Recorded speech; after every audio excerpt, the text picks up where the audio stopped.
একটি পুরনো পাখা বদলে দিল ৫০০ নারীর জীবন। বোনের কাছ থেকে পাওয়া একটি হাত পাখা খুলে নতুন করে তৈরি করতে গিয়েই পাখা বানানো শুরু হয় একটি গ্রামে। নুরুল ইসলামের হাত ধরেই রং বেরঙের পাখা তৈরি করে চলেছেন এ গ্রামের নারীরা। প্রায় ৪৪ বছর থেকে এ কাজ করছেন তিনি। বর্তমানে হাত পাখা তৈরি করে ভাগ্য বদলে গেছে ৫ শতাধিক নারীর। ১৯৮১ সালে আমার বড় বোন এবং আমার একটা বড় ভাই বউ এরা একটা পাখা নিয়ে আসছিল কুষ্টিয়া থেকে।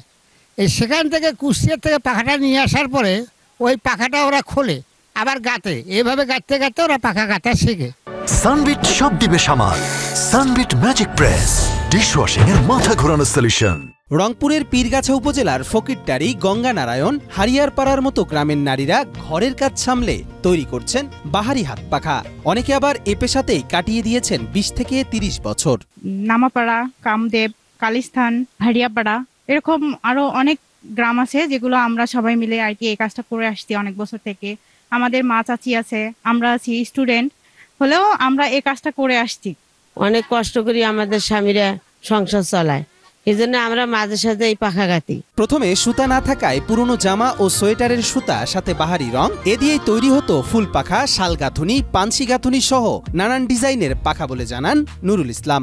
যে আমাদের সুতা নিয়ে এসে দাও, তখন কিন্তু সুতা পাওয়া যেত না, খোলা সুতা। জাম্পার কিনে আনতাম আমরা, পুরানা সেকেন্ড হ্যান্ড কাপড়। এই পুরানা জাম্পার কিনে নিয়ে এসে আমরা সুতা তুলে ওখান থেকে আর কি সুতা আবিষ্কার করে তারপরে বিভিন্ন কোয়ালিটি সুতা দিয়ে বিভিন্ন কোয়ালিটি পাখা তৈরি করা শুরু করা হলো।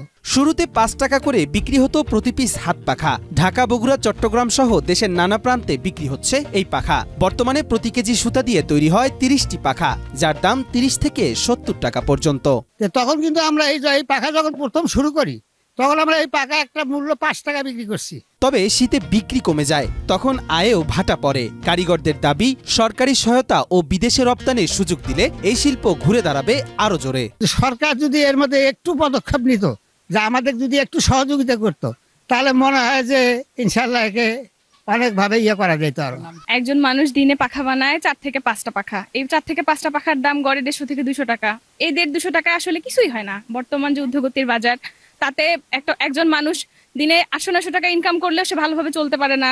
সেখানে ২০০ টাকায় তারা কিভাবে ভালোভাবে চলবে? কুটির শিল্পটা একটা কোম্পানিতে রূপান্তরিত করা হোক। এখন যদি ৩০০ বা ২০০, ২ গ্রাম ৩ গ্রামের মানুষ কুটির শিল্পের সাথে জড়িত থাকে, কোম্পানিটা হলে, ফ্যাক্টরি হলে ৪০০-৫০০ বা ৭০০-১০০০ লোকের কর্মসংস্থান হতো।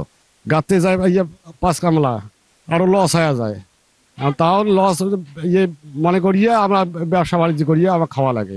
এখানকার পাখার যে আরো যে তৈরির যে প্রসেসটা, এটা আরো যেন বৃদ্ধি পায়, যাতে এখানকার মানুষরা স্বাবলম্বী হতে পারে। রঙিন সুতা, মমতার ছোঁয়া আর আত্মনির্ভরতার গল্প। এই হাত পাখাগুলো শুধু গরমের হাওয়াকে ঠেকায় না, বদলে দেয় জীবন। একটু সহায়তা পেলে এ গ্রামের নারীদের স্বপ্ন ছুঁতে পারে বিশ্বের আকাশও।